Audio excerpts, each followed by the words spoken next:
Hello, Matt Owl here. Today I will review new anticipated survival game called V Rising.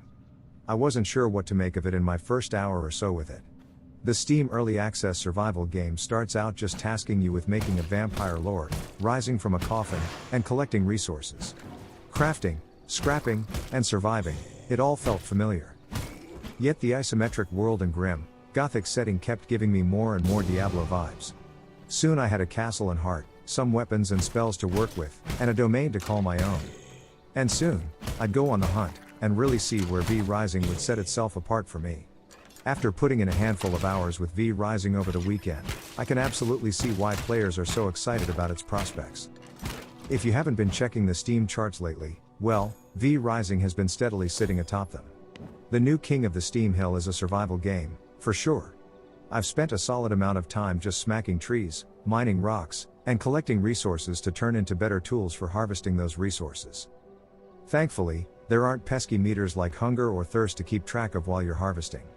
The big resource is blood, which is almost like a mana pool. You get essence from killing enemies, and fill your own blood pool by feeding on them. Keeping your own blood reservoir sated is good, but it's also important to keep your castle's heart fed with blood essence and power. It's back at base that you can build new items, create wells of resources, and set out on long journeys for big targets. While setting up a ramshackle domain, with some lumber walls and a wooden coffin to sleep away in, is a core part of the early game, it soon gives way to V Rising's major drive, hunting targets. Various named enemies have set up around the map, usually within dungeons or camps of other foes hostile to roaming vampires. While the world has plenty of territorial beasts to contend with, these zones are filled with mobs to mow through. The individual named enemies pack a wallop, too. A foreman, driving the workers in a copper mine I discovered, could make the earth fracture and split with his strikes. In another camp, a frost archer could cloak herself and reappear, launching a volley of arrows in my direction. Developer Stunlock Studios is no stranger to this kind of combat design. The studio previously worked on arena MOBA games like Bloodright and Bloodline Champions, and it's in the boss fights that their past work shines through. Each named enemy has some brutal attacks and special moves. Fights were as much about staying nimble, dealing with additional enemies, and spacing myself well as they were about dealing damage. And eventually, when I brought a boss down, I was often handsomely rewarded. Many boss enemies carry blueprints on them for various upgrades. Getting a tannery so I could turn hides into leather meant killing a boss. Need a storage box with larger storage space? Go fell a boss. Want to turn into a wolf, like Alucard? Go fight the big wolf. Within a few hours of V Rising, I settled into this comfortable routine. Build, refine, upgrade back at base. Venture out into the world to fight a boss. Then, ferry the resources back to my domain, and start it over again. The vampire aspects of V Rising are interesting, though I'm curious to see how they pan out. The most interesting part of being a vampire in V Rising is that the sun will, actually, burn you.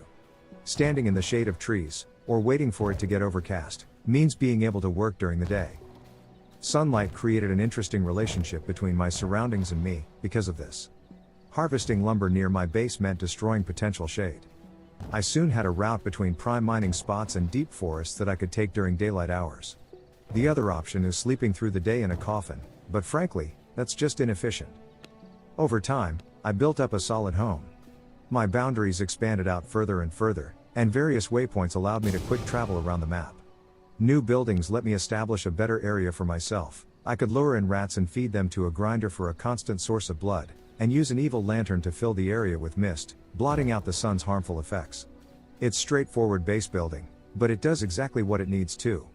It also kept me moving forward, constantly, towards new goals and new targets.